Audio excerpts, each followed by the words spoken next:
Welcome to today's theatre show. The excitement is about to begin. But the guy isn't really into the show. He's distracted by his fiance's cousin, the once-upon-a-time goddess, Ellie. Years ago, Ellie left for Europe in style, but now she's back home, hiding from a not-so-awesome marriage. In the upper crust of New York society, divorce is quite the spectacle. She's become the main gossip. Back then, women were basically branded once they got married, sweet or bitter. They had to take it all. Women like Ellie who left the building became outcasts, totally not accepted. But Ellie didn't care about the haters. She strutted right into the opera house. With her characteristic blunt personality, she reminisced with her old friends about her most awkward and embarrassing moments. Nate felt a wave of nostalgia washing over him. Ellie's fearlessness warmed his heart like a spring breeze, touching the deep-seated emotions within him. But in public, he played by the rules. His relationship with fiancée Maya was just the textbook perfect pairing.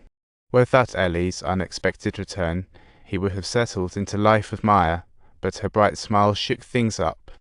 Ellie realized she was the main topic of discussion and had to dodge social events. What a game of hide and seek. She convinced Maya to announce their engagement early, hoping the spotlight would shift, but that didn't quite work out. To back her up, Ellie's family called in a respected elderly couple to lead the acceptance campaign. Coincidentally, the old couple was hosting a welcome dinner for the nephew and invited Ellie along. That night, Ellie dazzled in a bright red dress, instantly grabbing all the attention, and she handled the stairs like a pro. She had crossed paths with the old couple's nephew in Europe, and let's just say, he was a hot mess. Returning home, he was celebrated as a success. It's so ironic. Ellie would rather endure being an outcast than put on a fake smile for all these phony individuals. Nate was captivated by Ellie's independent mindset. She surprised him in more ways than one. She boldly declared her intent to divorce her husband, which was not a welcome thought by the family. Her relatives even sent Nate to talk sense into her, warning her about the dreadful consequences of divorce. What's a drama? Ellie got the marriage dynamics. She just didn't see why marrying the wrong guy was considered a major sin. Watching her family's scrutinizing looks drove Nate crazy. He wanted to support Ellie, but was tangled in family pressure. He couldn't help but hold Ellie's hand. Their touch sent his heart racing, igniting an emotional storm. As time passed, he realized his feelings for Ellie had only intensified. What a cruel twist of fate.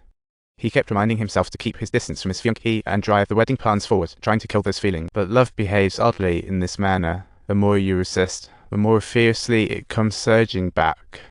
She casually recited, "Will my lover send me yellow roses tomorrow?" That question echoed in her mind. To escape Nate, she retreated to the countryside, but Nate kept sending her letters under different pretenses. What a sneak. Finally, she wrote to Nate, inviting him to the countryside. He quickly found an excuse to show up at her estate. They needed to clarify their feelings, but the sensitive positions made it hard to be direct. Just as Nate was about to confess, the Duke of Boffo popped up out of nowhere. Talk about an unwanted interruption. If you enjoyed this story, don't forget to like and subscribe.